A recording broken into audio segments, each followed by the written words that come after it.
है ना। और भैया आप ही कैमरे वाले हो, इसमें देखते रहना कि काउंटिंग चलती रहे, क्योंकि एक्टिंग तो मुझे ही करनी है। और रहा एक्टिंग का मसला, तो मेरे इस धारावाहिक और इस सीरीज का नाम है, सीरीज बड़ी बहुत बड़ी सीरीज है, पर उस धारावाहिक का नाम है संस्कार। तो मैं शूटिंग स्टार्ट करता हूँ, आप अपने मोबाइल बंद रखना, मेरा कैमरा सिर्फ आपको एक्शन बोलना है और मैं वहीं से मतलब कि मेरी शूटिंग स्टार्ट करूँगा, क्योंकि अकेला आदमी हूँ। लाइट आपको देखनी है ना, लाइट मेरे ऊपर बिल्कुल फोकस, मुझे इधर अगर मैं इधर आऊँ तो लाइट को इधर, थोड़ा सा इधर हो तो लाइट को इधर ले लें, ये आपकी, और आप लाइट की तरह चमकती रहे, ऐसा ही आपको करना है।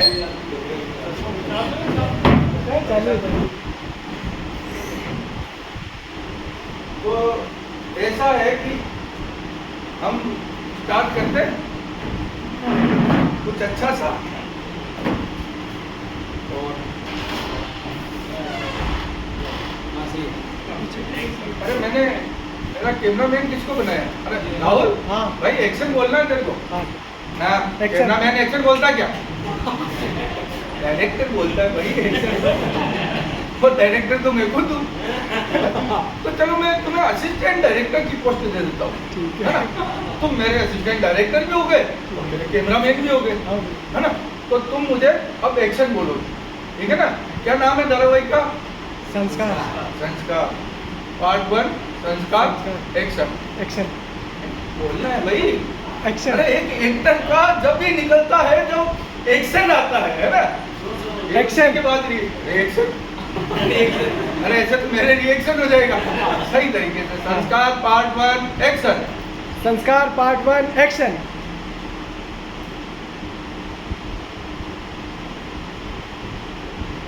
मेरा नाम संस्कार है और मेरे माता पिता दोनों गांव में।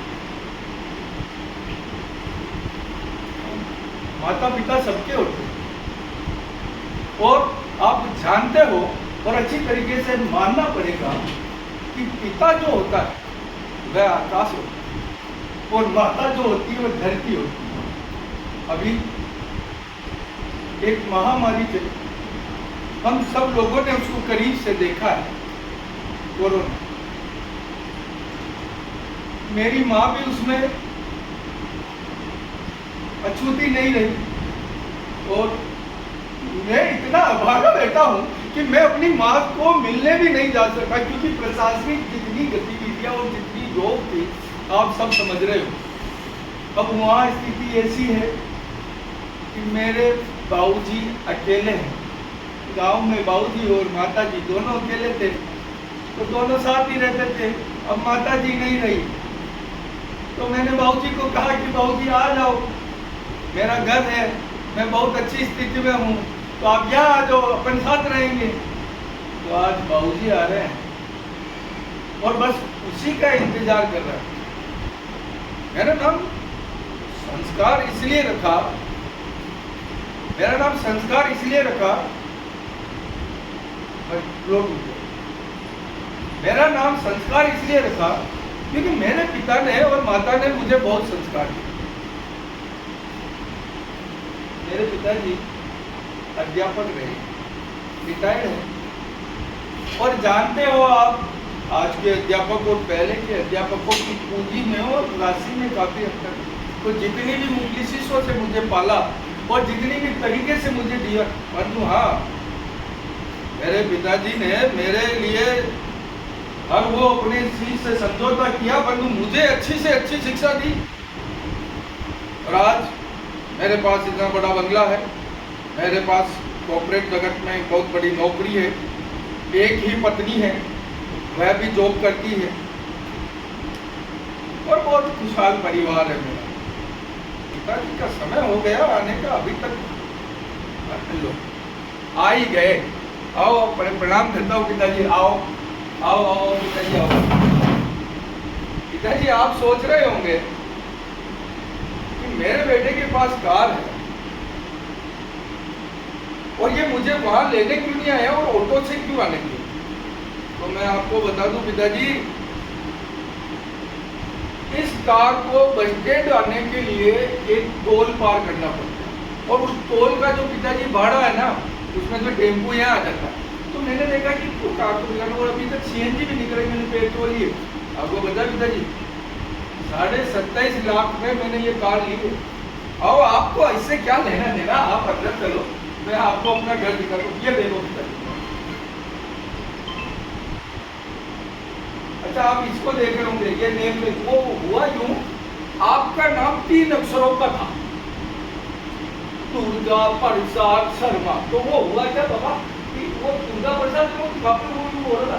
तो अभी देखो वो मतलब फिर वो पिलर बिगड़ जाता, अगर वो थोड़ी सी छोटा ही होती तो पिलर बिगड़ जाता। तो हमने क्या किया, इसको 2 नाम रख दिए, संस्कार शर्मा, प्रिया शर्मा, संस्कार भवन। तो कैसा पिताजी पैरेलल हो गया, और पिलर भी पैरेलल हो गया। अब पता है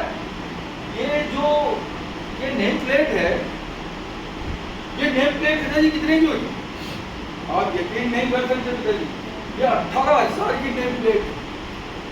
वो ये रात को भी ब्राइटनेस देती है। मैं आपको और अंदर आ जाऊँ पिताजी, ये अपना वॉच है, और इसमें जो ये हमने ये लगाया है ना, इसको पिताजी ग्रेनाइट कहते हैं अपनी भाषा में।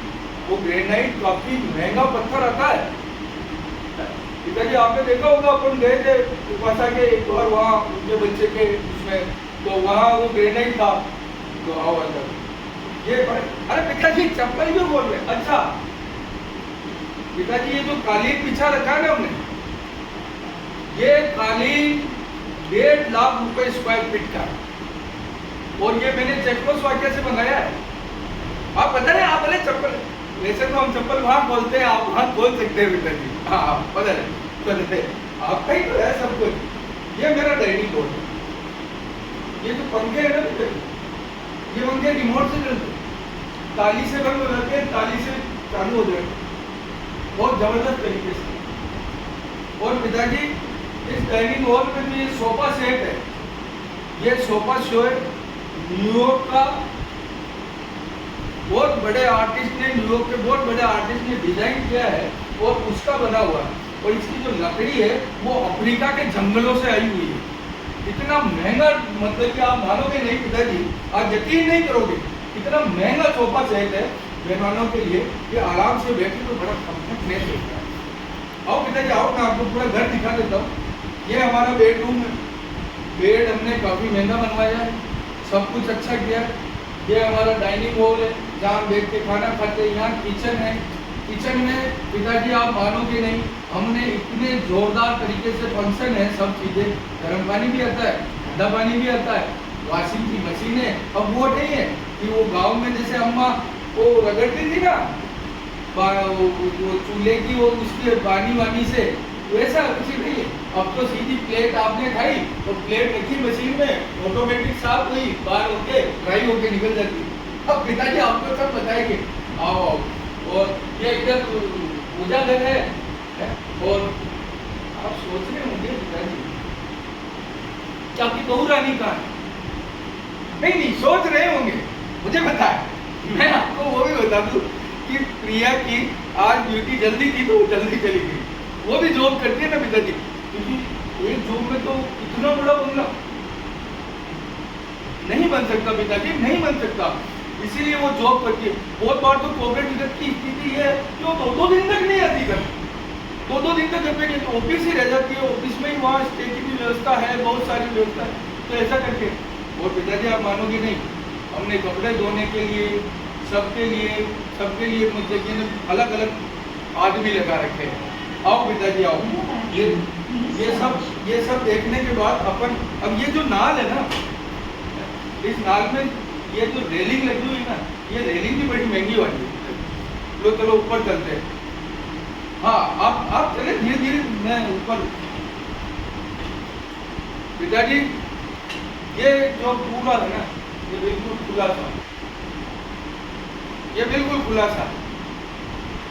और यहाँ ये घर में जितना भी हमारा कबाड़ हो जाता था ना, उस कबाड़ को हम यहाँ रखते थे। आप सोच रहे होंगे कि मैंने एक कमरा आपको क्यों नहीं बताया। वो कमरा हमारे टोमी का है। टॉमी मतलब नहीं, मेरे संतान नहीं हुई, टॉमी मतलब हमारा कुत्ता है। अब उसको क्या किया मेरा एसी पसंद है, तो पिताजी ऊपर तो रख नहीं सकते, बाहर निकाल नहीं सकते, तो इसीलिए उसको सेपरेट कमरा दे रखा है। और पिताजी ये आपके लिए यहाँ जो कबाड़ था ना, हमने आज आपके आने से पहले उस कबाड़ को 4 आदमी लगाए पिताजी, बड़ी मेहनत से आदमी मिलते हैं शहर में, 4 आदमी लगाकर पूरा सफाई कराई, क्योंकि मुझे पता है कि गांव वाले हैं, मेरे पिताजी को खुला खुला पसंद है, सब कुछ खुला खुला पसंद है।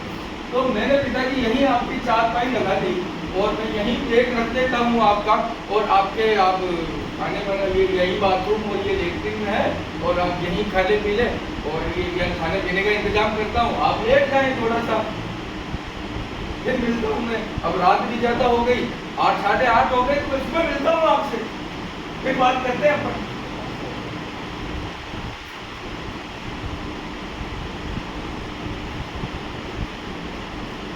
सुबह हो गई, रात को काम करते करते इतना वक्त हो गया कि 8 बज गए,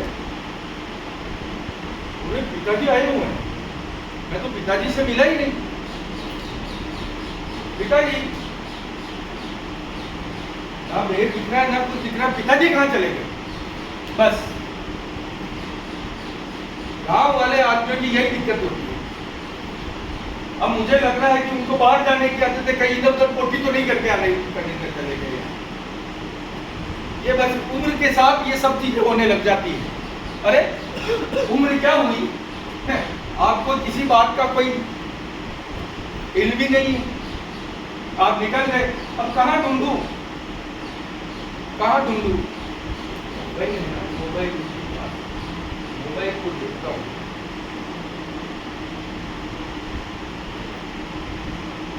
लो यही ग्रामीण बिल्कुल देहाती लोगों की समस्या होती है। अब फोन भी बंद रख रखा है, अब उनको इस शहर में ढूंढूंगा तो कैसे ढूंढूंगा? अभी तो प्रिया आना बाकी है, अब उसको पता चले कि पिताजी गुम हो गए, छुट्टी और लेनी पड़ेगी, टेंशन, पहले ही काम की टेंशन, फिर इतनी टेंशन, कैसे क्या होगा? गेट पे ही लिफाफा कौन सा छोड़ दिया?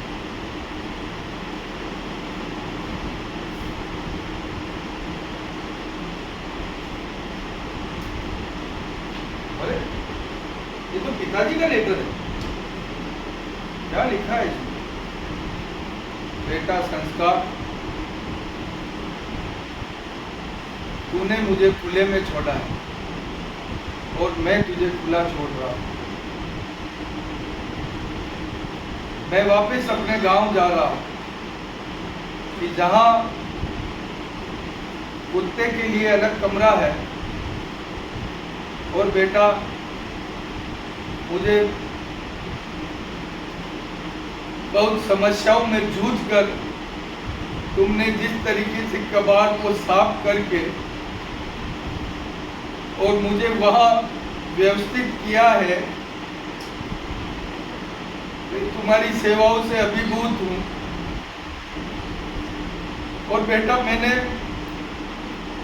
सनातन धर्म पे पढ़ा है कि 4 प्रकार के बेटे होते हैं। पहला ऋणी बेटा, पिछले जन्म में अगर आपका कोई ऋण बाकी हो तो इस जन्म में एक बेटा पैदा होकर आपके ऊपर बहुत सारा ऋण कर देता है, और जब तक पैसा नहीं खत्म हो तब तक करता है। दूसरा उदास बेटा,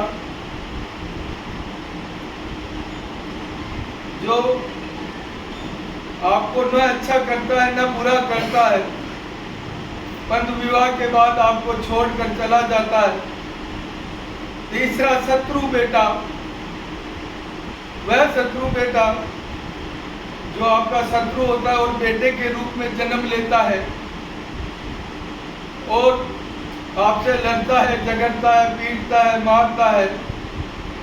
और चौथा सेवक बेटा, जो पिछले जन्म में आपने किसी की सेवा की हो तो खूब सेवा करता है। बेटा इनमें से देख लेना कि तुम कौन से बेटा हो। और संस्कार तुम जानते हो कि मैं थोड़ा बहुत लिख लेता हूँ, तो 4 पंक्तियाँ, कुछ पंक्तियाँ तुमको लिख कर जा रहा हूँ पिताजी, 4 पंक्तियाँ तुमको लिख के जा रहा हूँ कि मेरा बेटा संस्कार असंस्कारित कैसे हो गया। बचपन में जो निर्मल था वो अब इतना बदल गया, और जिसे सिखाया था हमने हर पल सत्य का पाठ, क्यों आज उसके मन में छल कपट का है राज। और जो देता था पहले सबको प्यार की सौगात, आज उसी के शब्दों में कड़वाहट की बात। और संस्कार के बीज बोए थे हमने दिल की जमीन में, क्यों उगे हैं कांटे अब उसके बागी मन में। और नम्रता और सेवा का जो था सच्चा उपदेश, अब क्यों वो धर्म से बड़ा भूल गया संदेश।